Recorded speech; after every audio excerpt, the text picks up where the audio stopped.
And I say welcome to Heart with Eva and my very, very special guest today, Cindy Myers.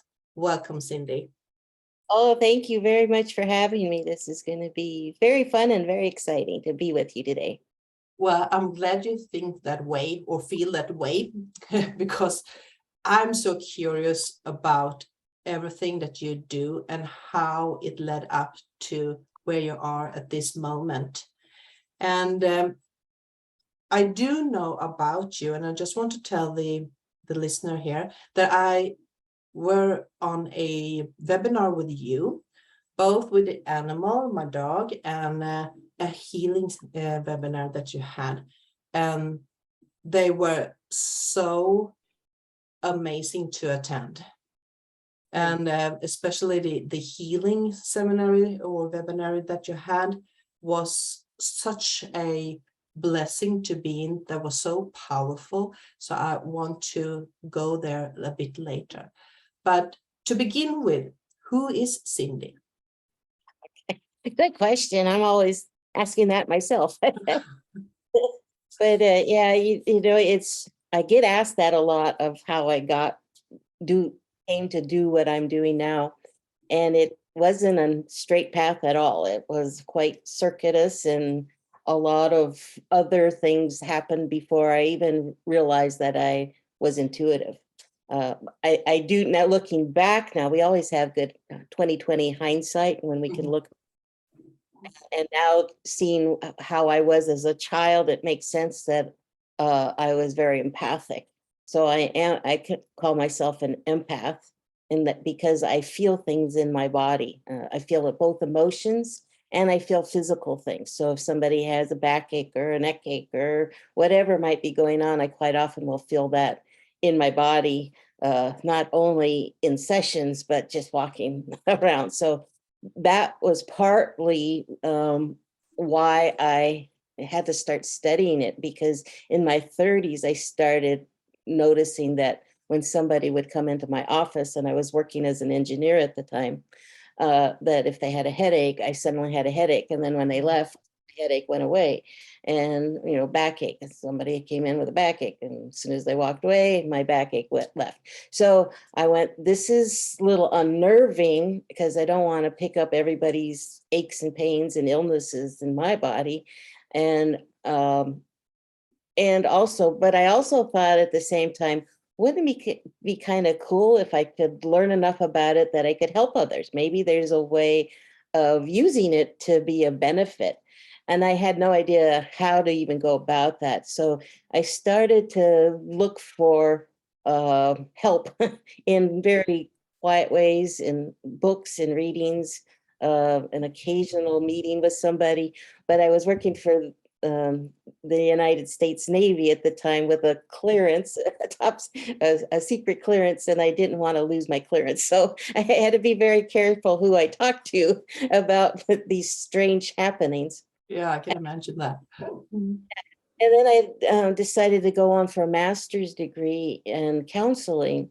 And it was during that program that, my right side of my brain really started getting working in other parts of my brain, and my intuition and my listening skill, which was my innate skill. Again, as a child, everybody would talk to me about their problems from, as long as I can remember, 4 or 5 years old. Adults would come and tell me their very adult problems. So No. so that got honed. But it wasn't quite the right fit, being a counselor. It was again, anybody that's in proximity of me, I feel too much. But I wasn't aware of how strong of an empath and how sensitive I was. Again, not realizing that I was picking up other people's stuff that strong, especially emotions. Physical stuff is more clear, but emotions, we just don't understand emotions very well. In at least in our country, we don't talk about emotions very well at all. And so I didn't realize how strong of emotions that I was picking up from others, and it was affecting me physically as well as emotionally. So I couldn't do the face-to-face in a small room counseling. I was very good at it, but it wasn't good for me. Then I had a whole lot of life stuff happening, house fire, my mom's death, all sorts Oh, of. oh, oh. And I decided it was, the benefit of it all was it was a life do-over. And so I equated it as you had a whole bunch of stuff on a whiteboard that was your life, responsibilities, personas, uh, jobs, but things that I felt I had to be doing, taking care of, whatever. There was all this stuff. And in those moments, especially after my fire, it was like somebody just wiped it all clear. That whiteboard was gone of things. And then they handed me the marker and said, now you get to put back what you want.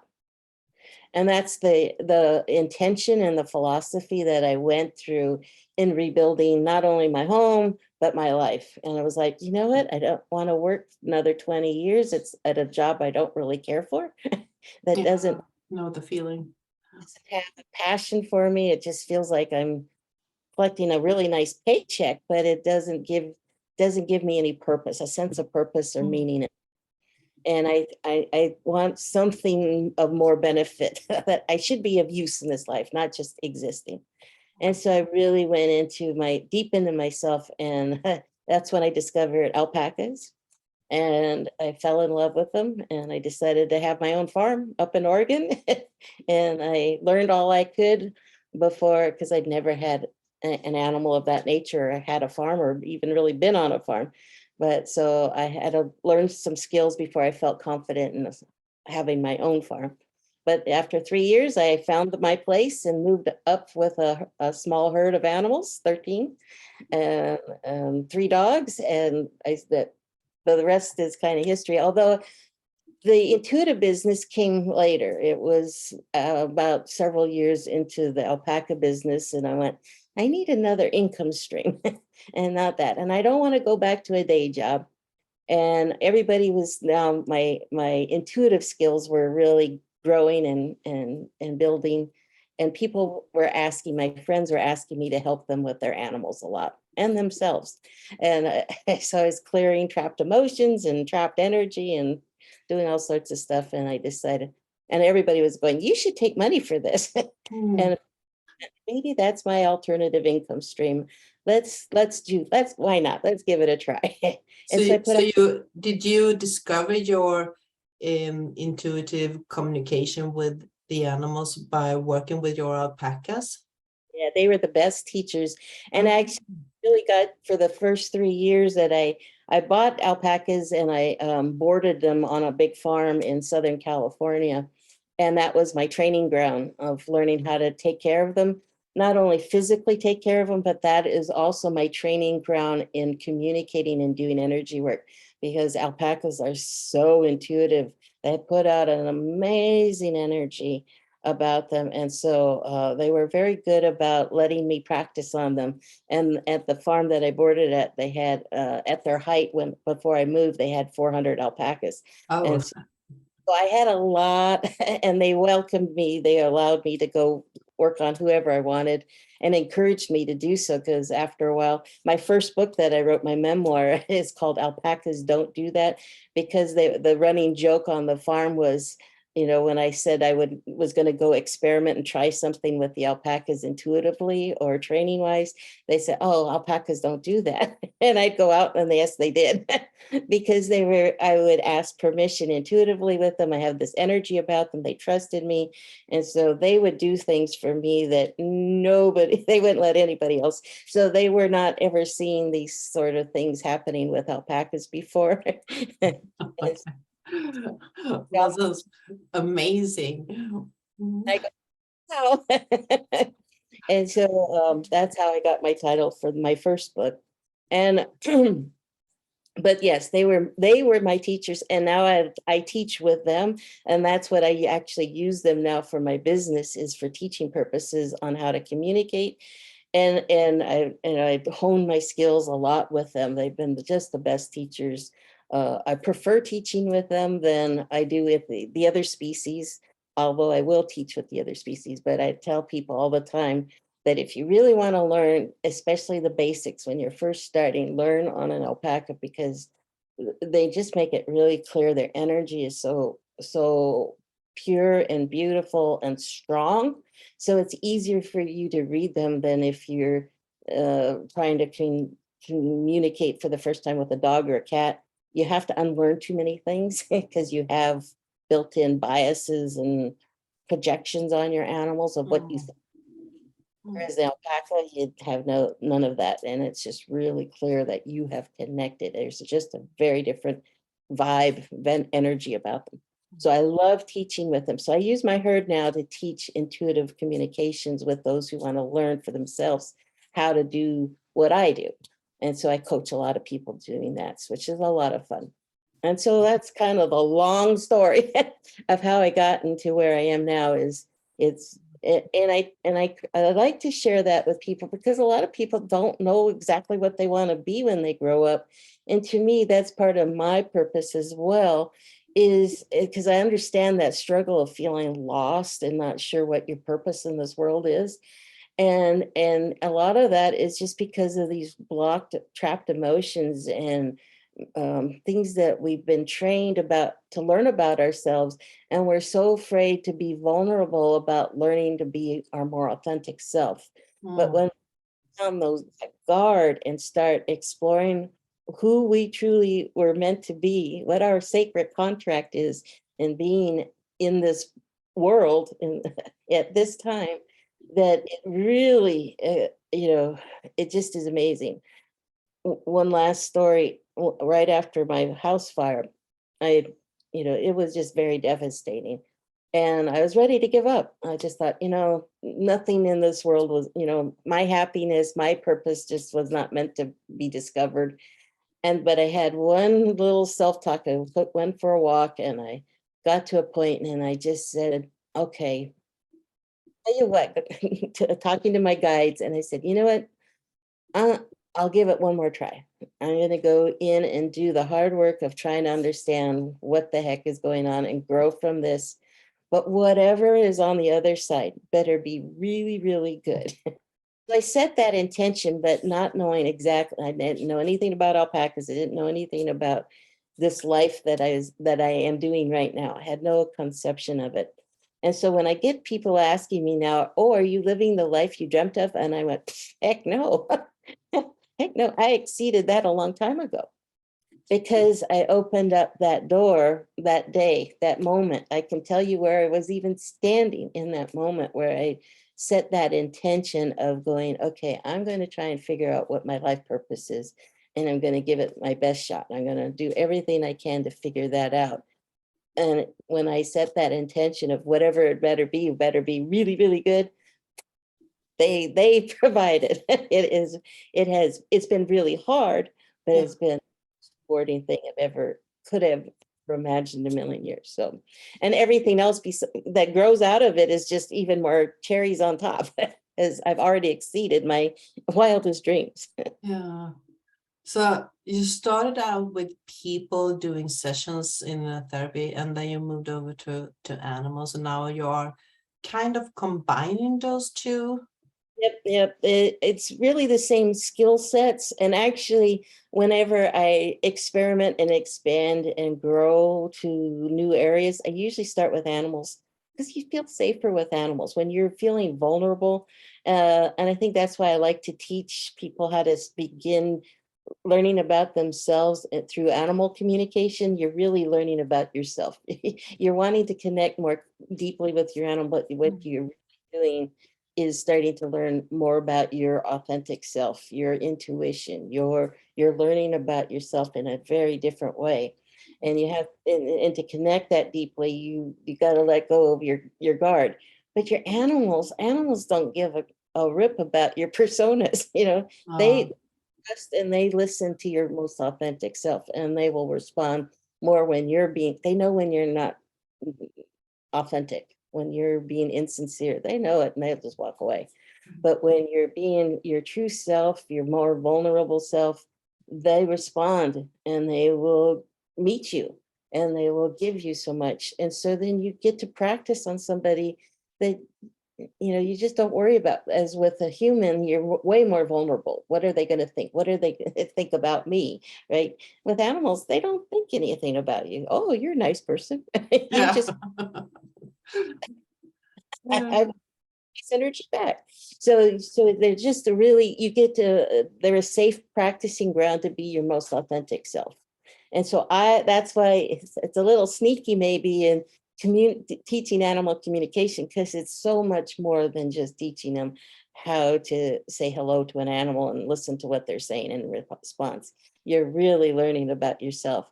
And for those that are really opening to then continue and grow, then for themselves, or even if they're just wanting to learn more how to communicate with animals, you're really learning more about yourself than you are about communicating with animals. The more you learn about yourself, the better you are at communicating with animals. And so then it becomes this positive feedback loop. So that's where I really love working with animals sometimes first, and then the lead is to the human. It's interesting because I work, I have about 50 animal sessions and human sessions. And sometimes the human sessions lead to animal sessions, but a lot of times the animal sessions, the people come to me seeking help for the animals, then they go, I want that. And then they hire me for themselves. So I do a lot of family. Yeah, I actually noticed that because the first time I met you was with my dog. I think I saw weren't you on a book introduction for? Were you on with Sprite Yeah, I think so.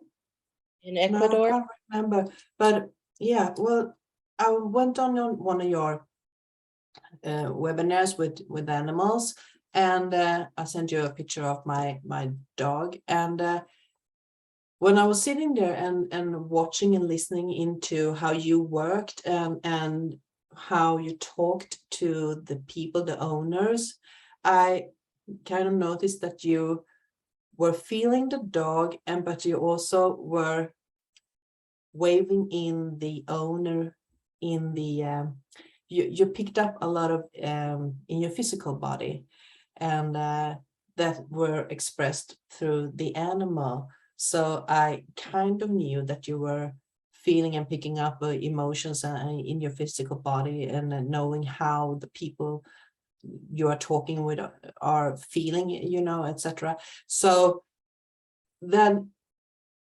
isn't that a bit, how should I say, when you are sitting there working on a dog, let's say that I'm coming to you with my dog, and then you feel like I'm the one who actually needs the session. Is it hard to stay with the dog, or do you know what kind of question I'm leaving out? Yeah, Yeah. yeah. There's sometimes the animal is the one that really does need some support. There's something really going on. But a lot of times, because we're not just in a vacuum, our energy goes out, and Mm, it impacts everybody. Those closest to it are going to feel it. It's kind of like thinking of that somebody that drops a boulder, or a rock in the water. The ripple is, the wave that comes off of it is the biggest as the closest to the rock, but it still ripples way out, and eventually it can impact, the course of the river will be slightly impacted by it. But and that's our energy. So it works the same way. We're radiating it out. We're going to feel it the most ourselves. But who might feel it then the next level would be our pets. So mm, that, or whoever is living in the household will be picking it up. So, think of it, if you go into your meeting in the workplace, if you walk into a meeting and you don't know anything about the meeting yet, or maybe even who's attending, but you probably get a feeling of the energy. Is it a nervous energy? Is it contentious? Are people kind of already got their defenses up? Or is it relaxed and happy? You can feel that before anybody says anything.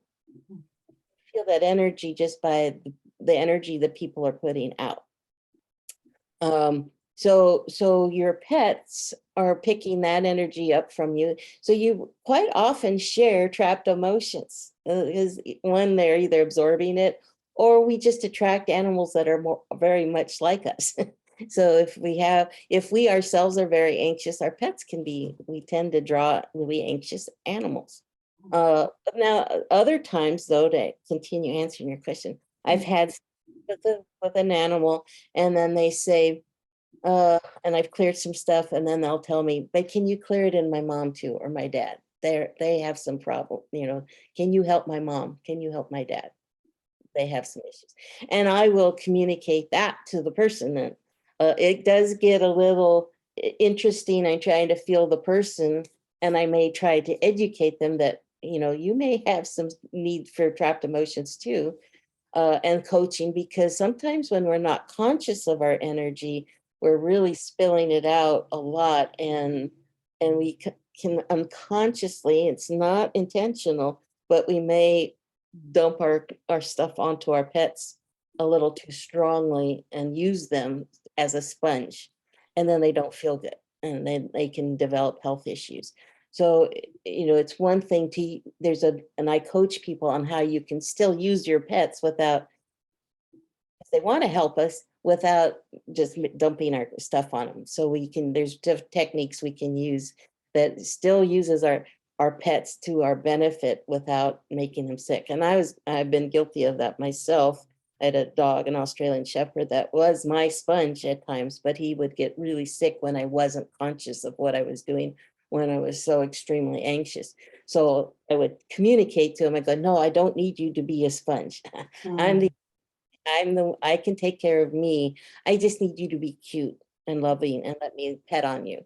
And when I took that burden off of him, then, then he didn't get sick anymore. He knew what his role was. And so that's what I coach people on, is that you don't want them to be your sponge, but there's ways you can use your pets to help you through those hard times. And that's what they are happy to do. That's one of their biggest joys in life, is to support us during that. It's just learning how to do it in a healthy way.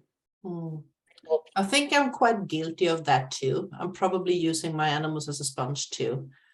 Yeah, it's natural, but there's a good way of doing it. And if you want me, I'll just real quick tell you again, it's not dumping, pouring unintentionally pouring your stuff onto them so you feel better.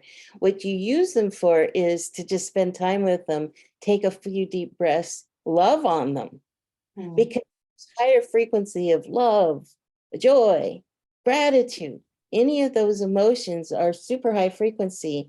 And that's like taking a dose of antidepressant, anti-anxiety is by pouring the positive chemicals into you, instead of when we're letting them be a sponge, is when I'm so anxious and I'm petting them because I'm so anxious and it does make me feel better, but I'm still thinking about anxiety. I'm so anxious, I'm so depressed, whatever the emotions are, and I'm petting them and I'm pouring myself out on them. Now I'm radiating those emotions out on them.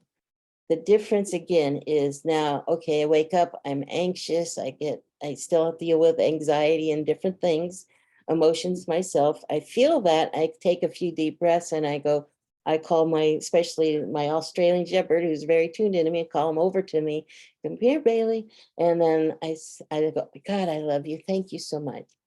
So grateful for you. Now I'm pouring those chemicals into me. Those chemicals are going into my dog, as opposed to the anxiety. I'm calming down.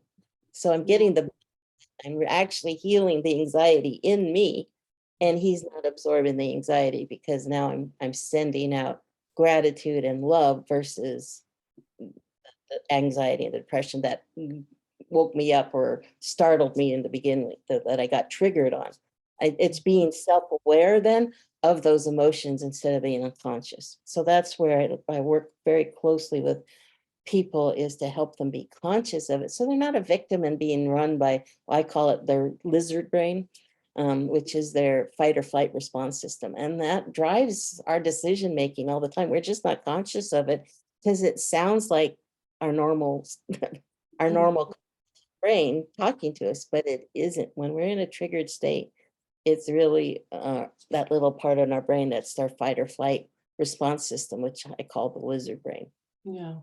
And this is what I love about your videos or webinars, because I Cindy has a YouTube channel where she puts up all of her, a lot of her, maybe not all of them, but a lot of your webinars that you have, so you can go in and watch them in when they are done. And you have PowerPoint, and you are explaining how things are working, and then there is this session of webinars that you're having too. So that's, to me, so amazing when people go all in their hearts to share, and you are sharing from the whole essence of yourself. And I just want to give you a lot of credit for that. You are marvelous. So I do hope that people are going in and watch you and start following you, because you are a very, very loving person. I almost fell in love with you when I was on your show, because you have this warm energy just pouring out there. So yeah, that's beautiful. Do you, when you are working with people, you said that they came to you and started with their alpacas. Do you have like your training sessions with people in your place, or are you online, or how do you work? Actually, yeah, since the last 2 years, I have taught in-person classes, and I've taught on my farm and other places around the country. Here in the United States, I've taught in a couple of places, but couldn't do that for a couple of years now. So I've been using it as Zoom.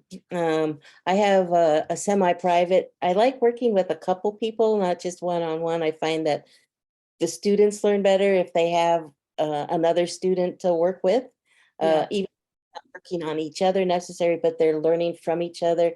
And you just get a confidence because you can see each other kind of struggling, and you quite often struggle with the same thing. So one person's question can help the other. So I like to work with at least two.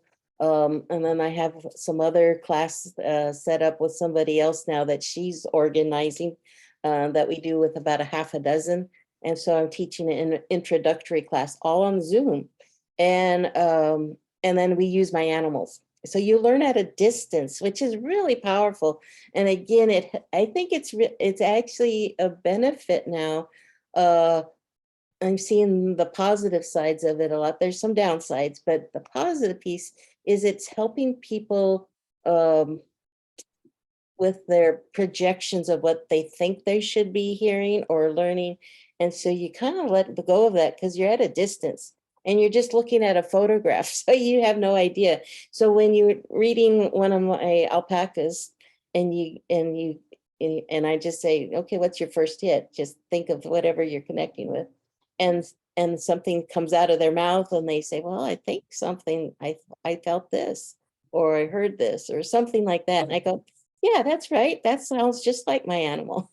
And then they go, oh, so the validation is huge because they have no idea what they've never, a lot of them have never even been around an alpaca before. So to be able to feel their energy, and again, their energy is so strong, so they can feel their energy when they're connected in with that animal of mine, and then they get a hit from them that is accurate.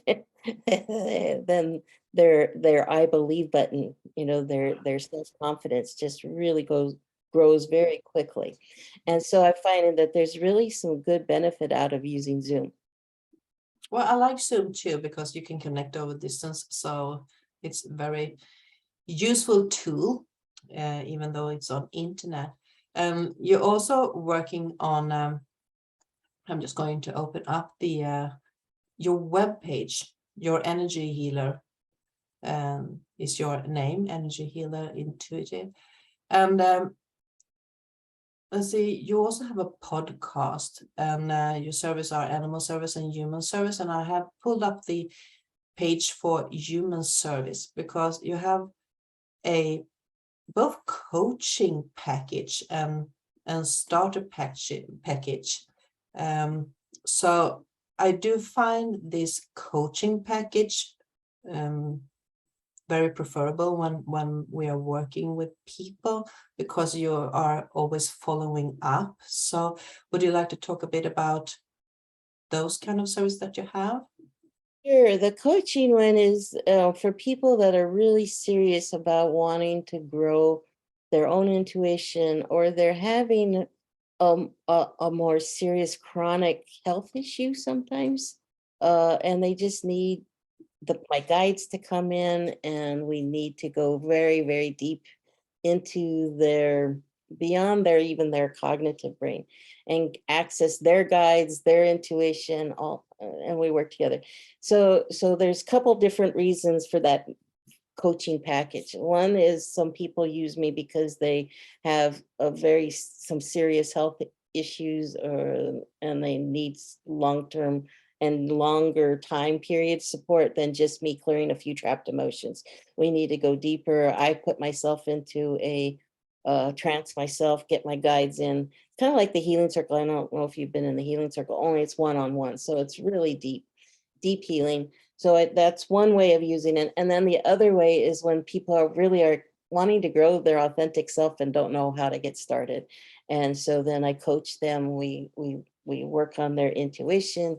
We do a lot of clearing of trapped emotions, so we get rid of the blocks that your fear that is keeping you from learning more about yourself, and then just coaching you on how to use your intuition more strongly for yourself, identifying and creating your own language. That, see, I can teach you certain techniques, and then it's up to you to develop your own language, interpretation of what the intuition coming in from, because it's, for me, I use what my background is. I was worked on radars as an engineer, so I use a lot of terms of frequencies and stuff like that. That's my terminology. And then I got a master's in depth psychology and counseling, so I understand metaphor. So I'm always metaphors and the terminology of frequency, because that's how my brain is interpreting the information coming in.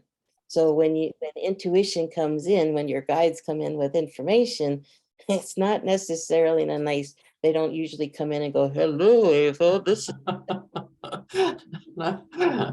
I want you to do. I wish it would be that easy, but it's not. So they give you things to think about. They like come in through your dreams. They come in. So I work with people in interpreting their dreams.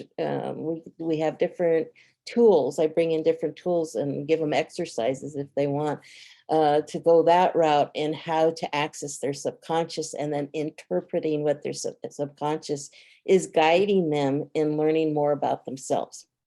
So that's the other side of coaching, using that package. And that way we need the full 45 minutes every time to really go deep into the conversation of wherever that person is at.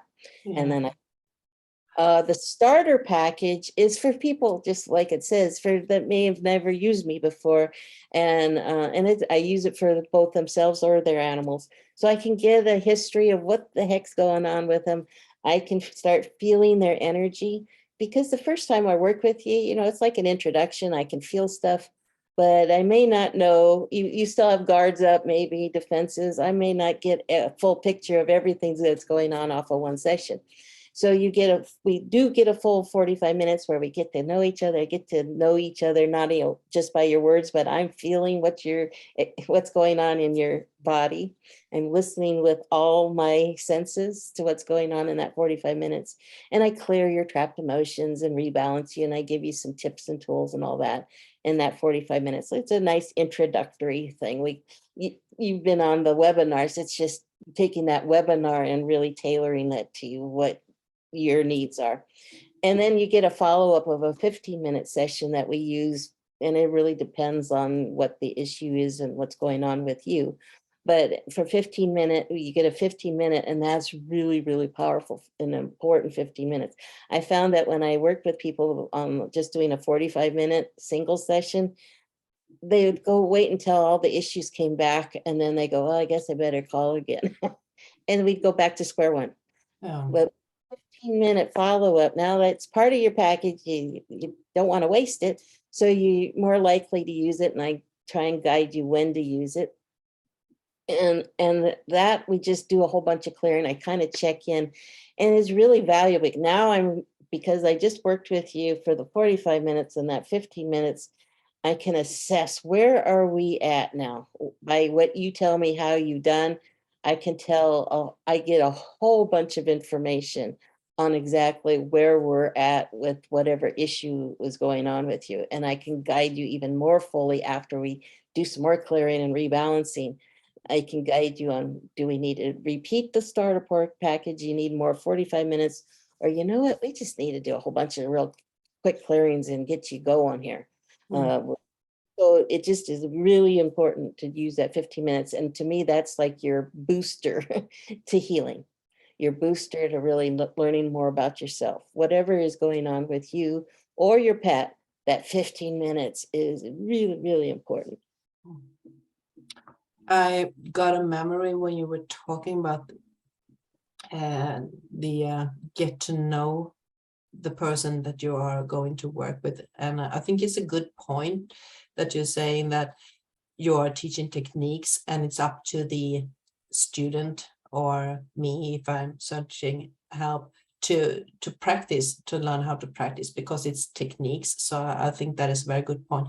But then I also got a memory, because I do think that I know that people sometimes are saying like, why should we get to know each other?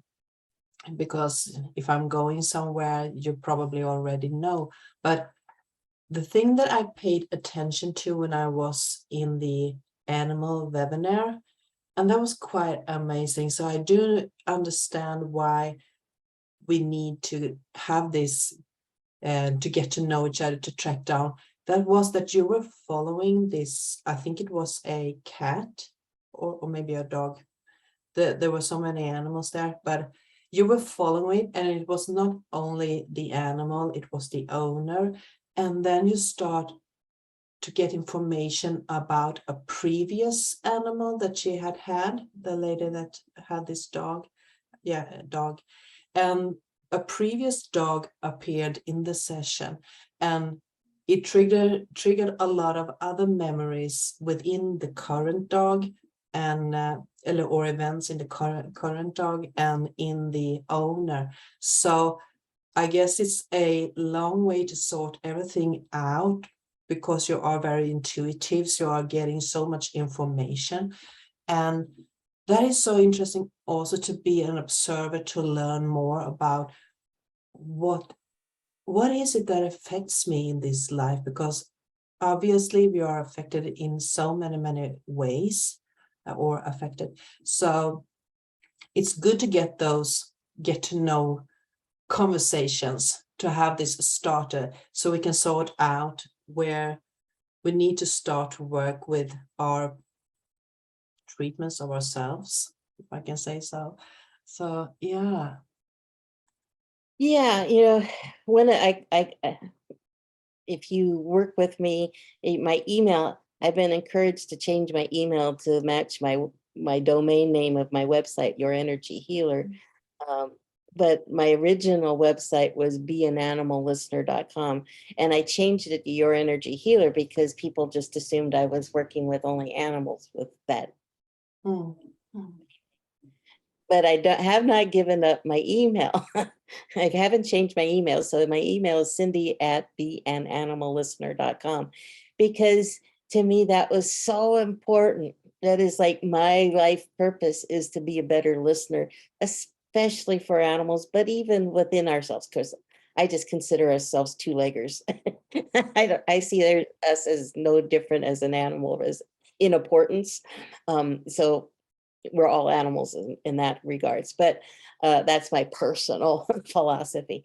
But it's, again, we're losing the skill set of, as human beings, of being listeners. We text each other, we we don't have conversations very well anymore, and it's hasn't been good for a long time, but it seems to be getting worse and worse, in my opinion. And so to me, one of my purposes, my missions in life, is to try and help people be better listeners. And again, we feel safer by learning to listen to our animals. Uh, just one quick kind of amusing story, if you don't mind. When I was working as an engineer for the Navy, had a meeting with the captain and with the managers and stuff, and I was a manager at the time. And they were going over some morale, some survey, and it said that the morale was really poor and that people's big complaint, the working staff biggest complaint was that they weren't listened to. There wasn't enough information flowing, bad communication. And so the captain was talking about how we had to be better at communicating to them. And so I raised my hand.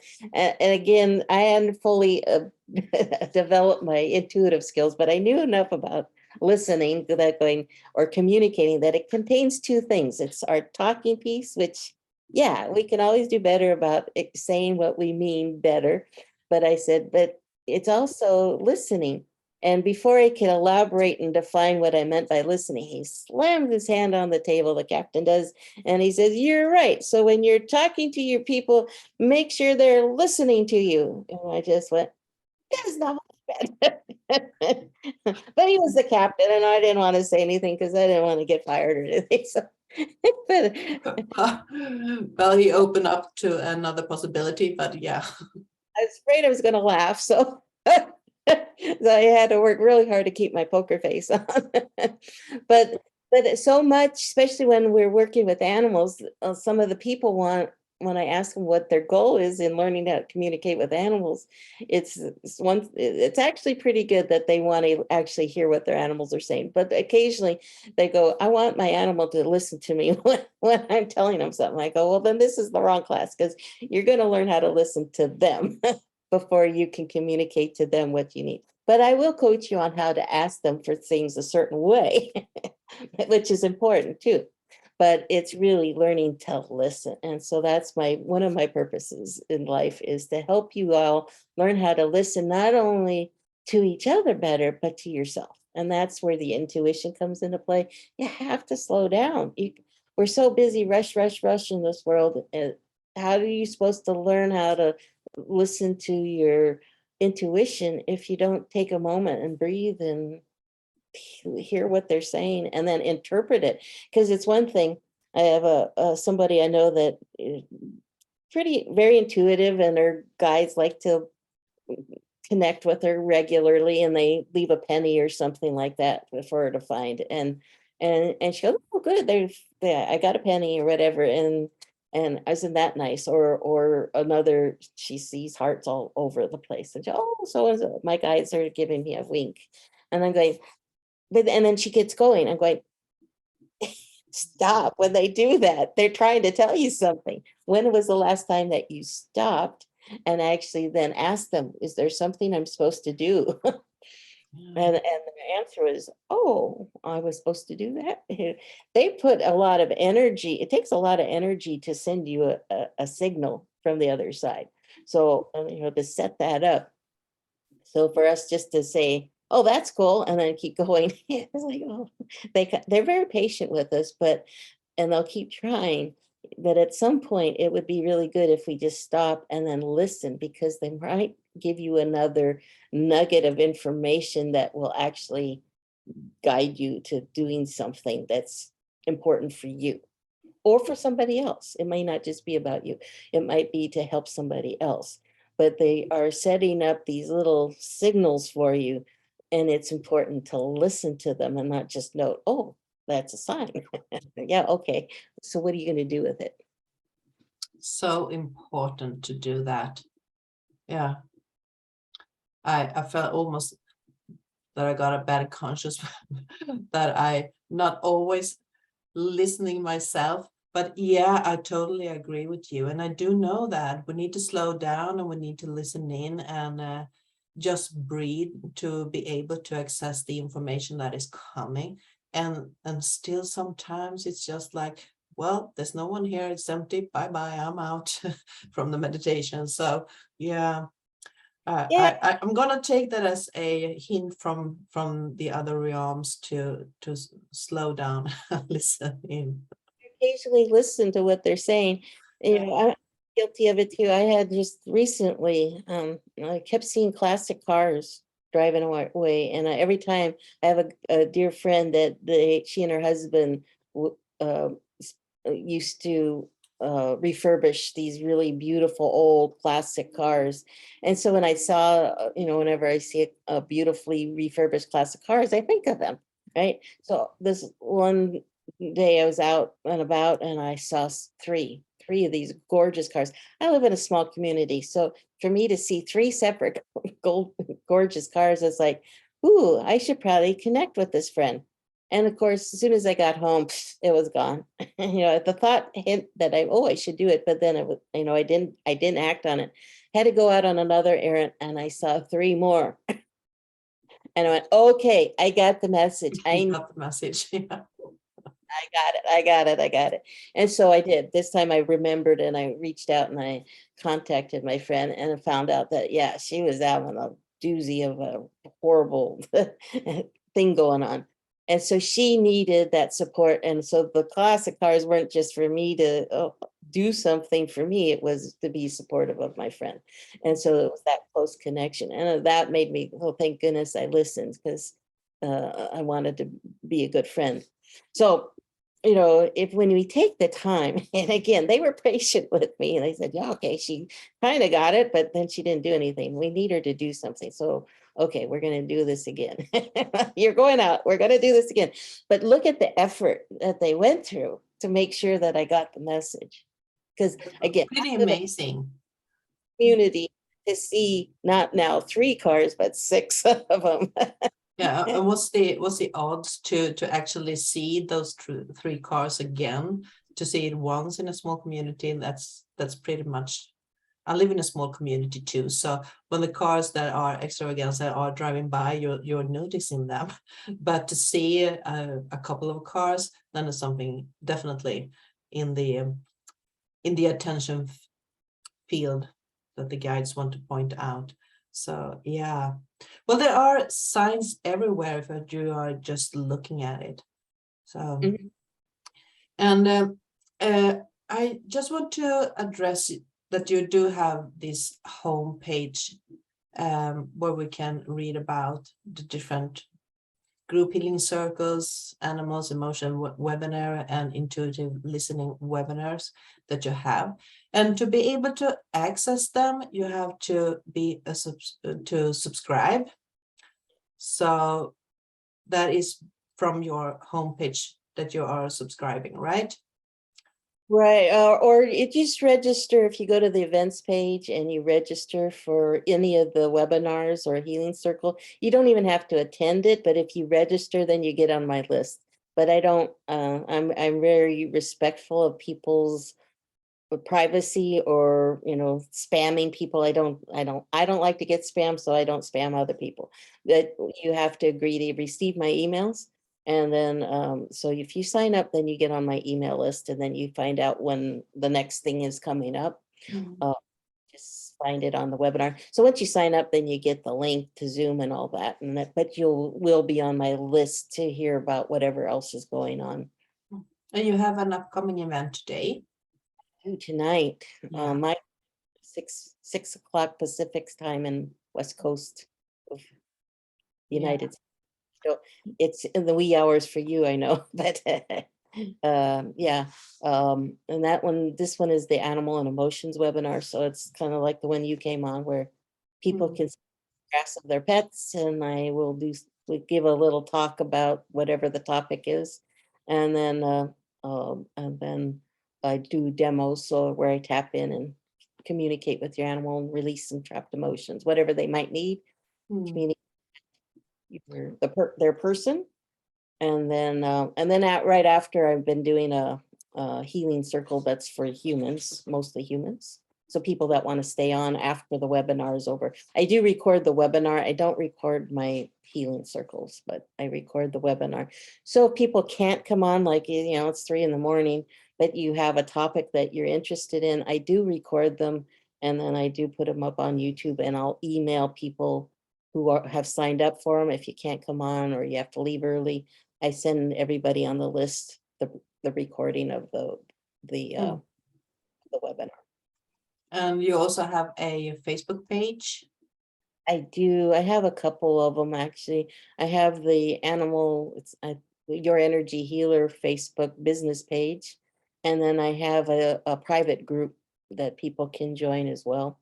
And on that one, I give a little more tips and thoughts, and whereas the business one is more generic. But if I have a class or anything, then I put it in the group side where people can share more intimate things.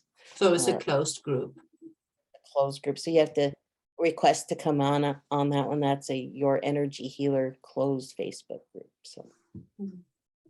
So there's a lot of places where we can find you. And I'm also going to put the links to your Facebook page, your homepage, and your YouTube page in the description here, so when I upload it. So we are live on Facebook right now, but I'm going to put those links in the comment field too, so they are there. Is there anything else you want to bring forth that we haven't been touching? Well, actually, with one other thing that I do, and it's all kind of woven in, talking about purposes in life and all that, and how we are a sum of our experiences. I've recently started writing children's books. And I wrote my first one a year ago, and published it. It's on Amazon, and you can find the link on my website under books, because I have two that are for adults as well. The alpacas don't do that, which I mentioned. And then I have a how-to if you want to learn some of the basic skills of how to communicate with books. That one's listed as well. And but the children's books are came up again about a year ago, just out of fun. I came up with the story as I was raking up alpaca poop. The idea came about Booster the rooster who couldn't tell time, because I was hearing a crow in the neighborhood that was cock-a-doodle doing it at the wrong time. So I came up with this whole story while I was raking. And then I started to look around to find an illustrator, and they were beyond my budget. Let's just put it that way. And then I thought, you know what? I paint. I have fun painting. And it's just geared for like a 5-year-old, 6-year-old, 4-year-old kid. That's my size. I can draw for that level. My self-critique, self-critic said, yeah, you can handle that. It's not for that. I'm not ready to be in any museums, but I can paint to do that level. So I illustrated the book myself, and I had the best time illustrating that book. I just had a ball creating the book. So I did that one and published it and went through that whole process for a children's book. And that was a lot of fun. And then I came up with another idea recently. And so this one's an ABC. This one I've combined, again, all my passions and joys in life, the animals, because it's an ABC book. It's called The ABCs of Animals and Emotions. And so I painted every page with a different animal for each letter.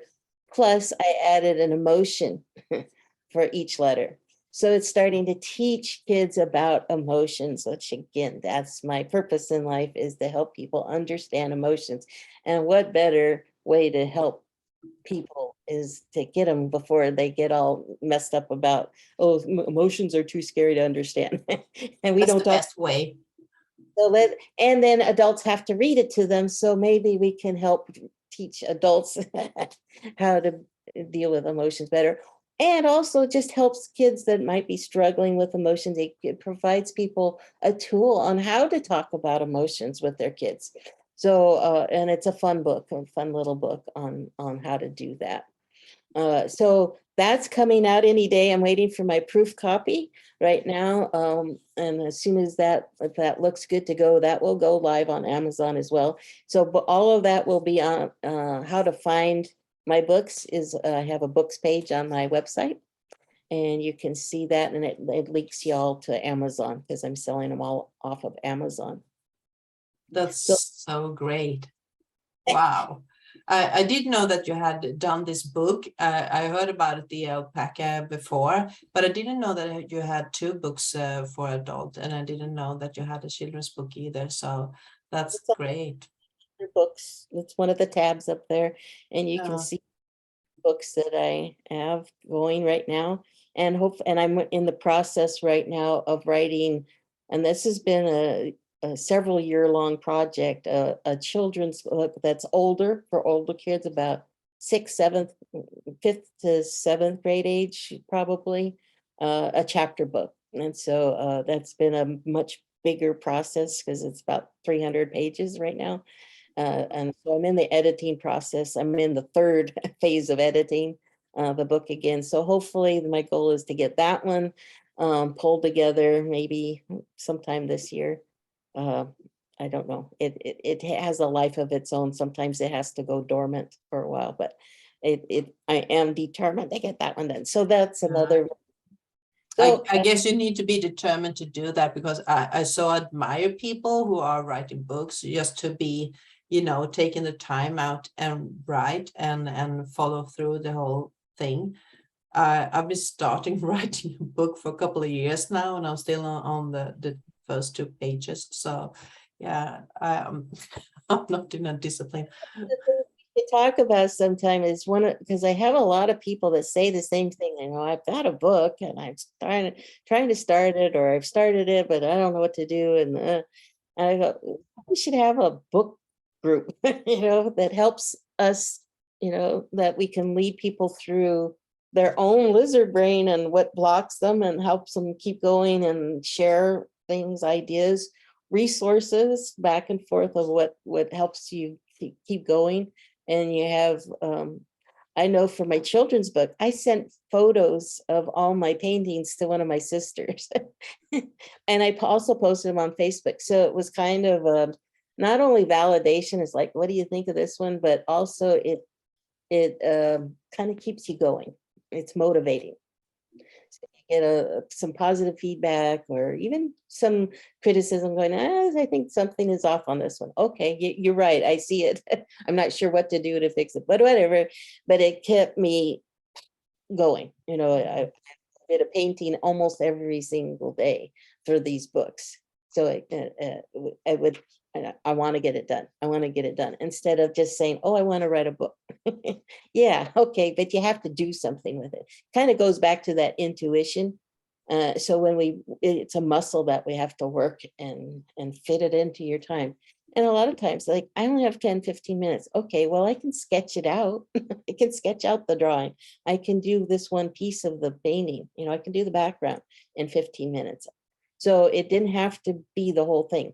Editing the book now, it's like I got a half hour later. Okay, I can get a lot done in editing in a half hour. I can get several pages edited out and reread or whatever I have to do with it. So it's about using your time. And again, going back to that starter package or the coaching package, I give you tools on how to break through those blockages that we do. But it might be fun to talk about sometime is for those of us that are interested in certain things like writing. Maybe it's writing your own story or writing a children's story, whatever it might be. We need sometimes we need a support group to get through it. Yeah, that's true. Lady. And it can be very lonely doing this stuff. And then your own lizard brain goes, oh, this sucks. I will definitely sign up for that if you're starting a writing group. I'm in. Definitely. Get it 10 in the morning for you. Yeah, I need to watch the replay. No, but yeah, that's a very interesting thought, actually. I've been Because it's asking you about it, so we'll have to maybe talk more via email, see what we can come up with. Maybe that would be a to do. Maybe some of your listeners would say, yeah, I would join that. So if we have enough people, yeah, we can make something happen. definitely. Oh, that would be great. That'd be Totally fun. love it. Totally love it. So I think we are about to close it down, to narrow it down a bit here now. And I think we covered the most of your services and events that you are doing. And You also have a podcast. I can see that podcast. I've But you can, yeah. been on many. I don't have my own, but like this, I go on other people's. That's one Oh. thing I haven't decided on whether I want to do it and how to do it myself. So I happy to hop on as a guest. I'm so thankful that you are here. I And don't. yeah. And as I said before, we are going to put the links to your pages in the description when we upload this on the internet and in the comment field, so people will be able to reach you. And if you want to join Cindy in a group healing today, was a group healing today, I think. Animal and emotions webinar followed by circle. Yep. So they can still register, maybe. Yeah. Trying to Yeah, just go to her page and sign up. It's well worth it, I promise you. So thank you so much for being here, Cindy. And I do hope that we are following up on a lot of these topics in the near future again. So any thank you, and be safe, everybody. And thank you for tuning in here. Bye.